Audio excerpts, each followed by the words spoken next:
матур яңгырады, Геннадий әфәнде. Беренче тамашачыларны таныштырып китик әле. Нинди уен коралы? Бу гөслә дип атала бу уен коралы. Ул күпчелек безнең авылларда, Керешен авылларында таралган уен коралы. Бүгенге көндә инде ул югалып килә, әмма ләкин әле Балташ, Арча районында бер-ике авылда уйнаучы безнең апалар, түтиләр бар әле. Әлеге уен коралын сез бит үз кулларыгыз белән ясаган. Ялгышмыймы?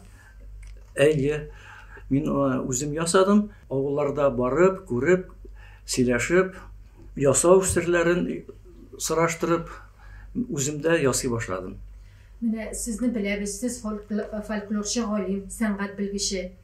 Ничек дип әйтик инде, кабинет галиме түгел, үзегез йөреп ясыйсыз. Менә бу уен коралын ясаганда да нинди агачлар кулланылды? Гадәттә мин сорашып белүемчә, ул кипкән агач булырга тиеш. Күпчелек ул нарат агачы. Нарат агачы яисә кипкән чыршы агачы, ул тик шул вакытта гына гөслә яңгырый. Инде аның менә боргычлары элекке катырак агачтан, бәлки каен агачыннан да ясаганнар. Гөслә исеме бик матур. Нишләп гөслә икән? Гөслә чынлап та бик матур исемне. Ул кызлар исеме кебек. Гөслә ул русларның гусли сүзеннән алынган, тик аның фонетик варианты үзебезгә ятышлы итеп әйтелә. Аны гөслә диләр, көслә диләр, яисә гөснә дип әйтүчеләр бар. Ул инде кабул ителә безнең үзебезнең бик борынгы уен коралы булып, аны халык шулай итеп белә дә, ярата да. Гөслә яңгырый башлагач, бөтен кешенең күңелләренә хуш килә. Гөсләдә нинди көйләрне уйнау отышлы? Гадәттә гөсләдә авыл көйләре уйнаганнар, мәҗлесләрдә шулай ук гөслә уйнаучыларны чакырганнар. Бигрәк тә туйларда, әгәр дә туйда 2, анда 3, 4 гөсләче булса, инде ул тирә-якка дан булган. Шуңа күрә гөсләчеләрне чакырганнар, аларга әле акчада түләгәннәр. Данлыклы гөсләчеләр булган мәҗлесләр, туйлар турында әле озак итеп сөйләгәннәр.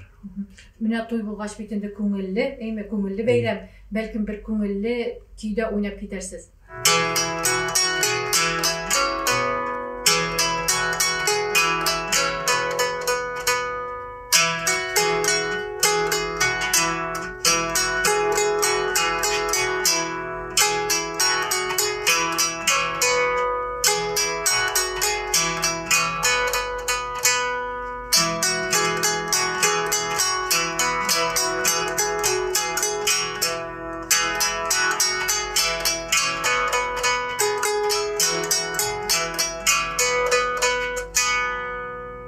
Subhanallah. Менә шушы уен коралының төзелеше белән дә таныштырып китик.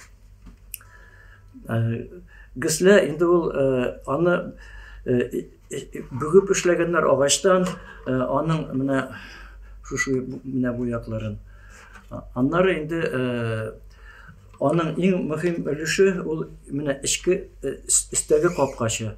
Ул ничкә итеп аны куйганнар, чөнки ул яңгырарга тиеш, һәм дә тавышны көчәйтергә тиеш булган. Кыллар элекке заманда эшләгәннәр сарык чәгесеннән.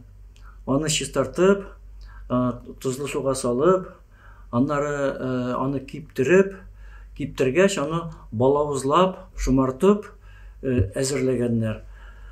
Моннан тыш әле кылларны тагы да ясаганнар тегәр җептән дә.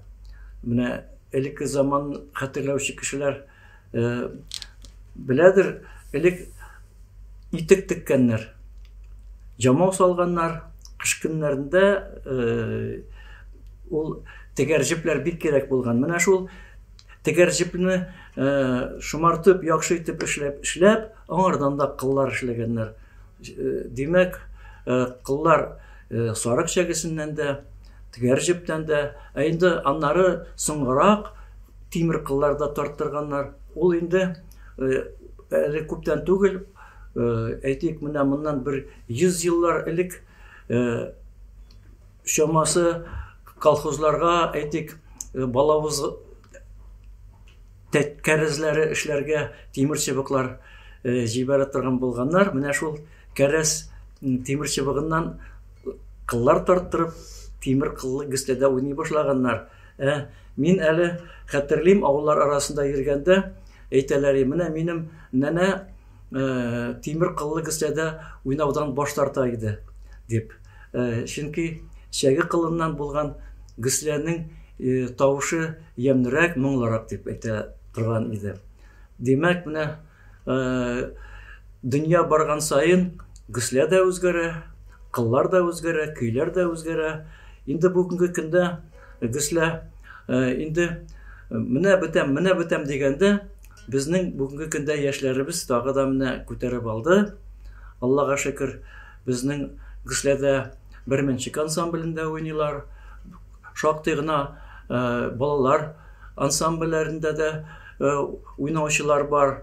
Мин аларга менә бер күпмедер геслә ясадым. Димәк, әле бездән соң да геслә сәнгате яшәр дип өмет итәргә кирәктер. Сезнең укучыларыгыз арасында гесләне уйнаучы гына түгел, үзләре ясаучылар да бармы?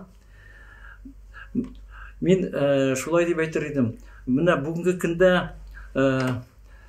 Яшкаралда яшәүче Гәрәй Максумянов, ул бүгенге көндә инде танылган геслә остасы. Мин аның эшләгән гесләләренә, аның иҗатына сөенеп торам. Ул иң беренче гесләләрне Мари илендәге татар мәдәни җәмгыяте сатып алган, аның башлап йөрүче Рама Юлдаш булды. Менә шул гесләгә карап, кызыгып, Гәрәй Максумянов та тирә-як кәрешнә авылларына барып, аларның осталыгын күреп, кызыксынып, ул да геслә ясый башлады. Шуңа күрә менә минем гесләләрем аңарга да бер башлангыч, этәргеч булуына мин шатмын. Моннан тыш, инде безнең институт, культура институтында, мәдәният институтында да моннан бер 10-15 ел элек мин шулай ук лекциялар укыдым. Анда да диплом эше буларак бер 4-5 геслә ясаучылар булды. Аның технологиялары билгеле бүген. Кызыксынган кеше һичшиксез аны ясый алыр. Biz исегезгә төшереп китик. Бүген бездә кунакта Татарстанның сәнгать белгече һәм фольклорчы галим Геннадий Макаров. Геннадий әфәнде, тапшыруыбызны бәлкем тагы берәр ки белән тамамларбыз. Яхшы.